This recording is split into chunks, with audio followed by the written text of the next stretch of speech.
Did you know that Cleopatra, one of the most famous female leaders in history, wasn't even Egyptian? I promise you won't look at her the same way after discovering what I'm about to share. Stick around to the end of this video because this story is packed with twists you never expected.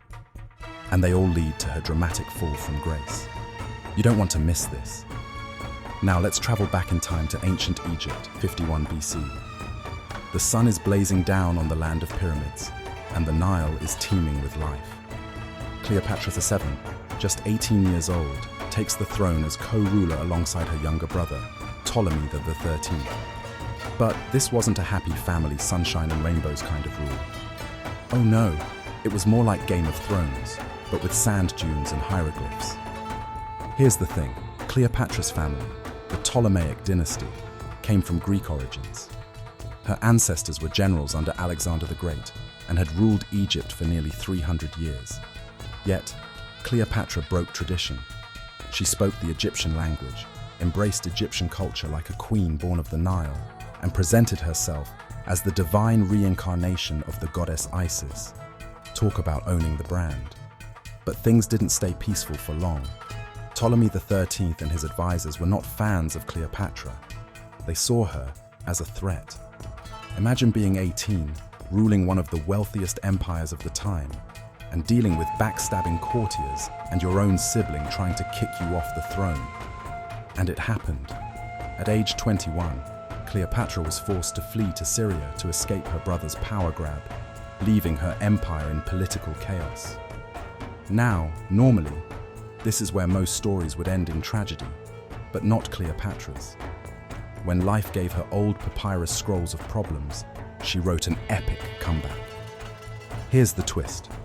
In one of the greatest power moves in history, Cleopatra saw an opportunity in Rome's civil war.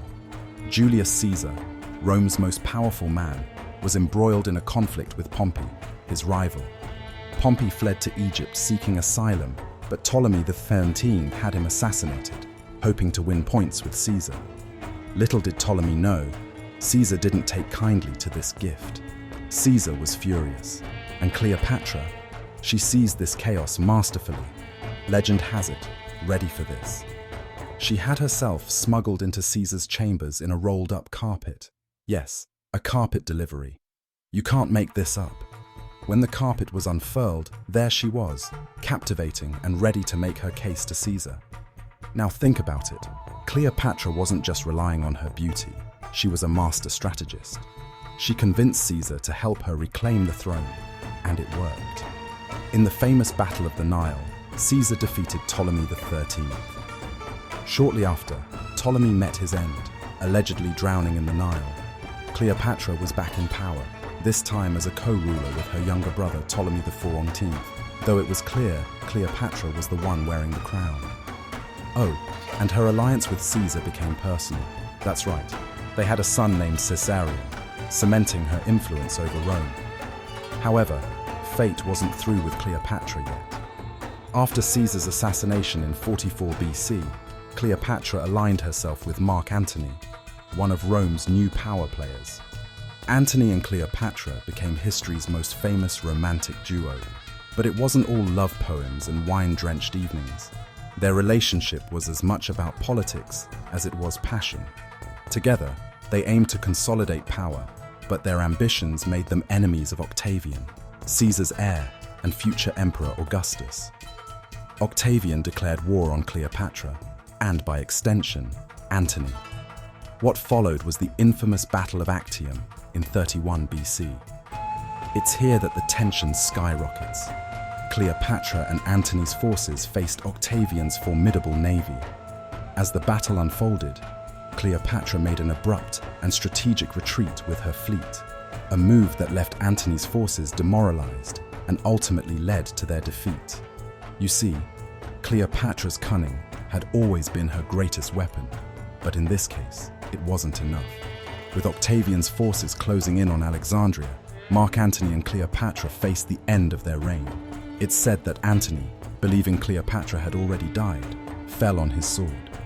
Wounded and bleeding, he was carried to Cleopatra's final refuge, where he died in her arms. If this sounds like Shakespeare, it's not a coincidence. This is history that reads like a tragic play. And Cleopatra? She faced a choice. Octavian wanted to parade her as a trophy in his Roman triumph, but Cleopatra wouldn't let her legacy end in disgrace. According to legend, she arranged her death using a venomous asp, a poisonous serpent, to avoid capture.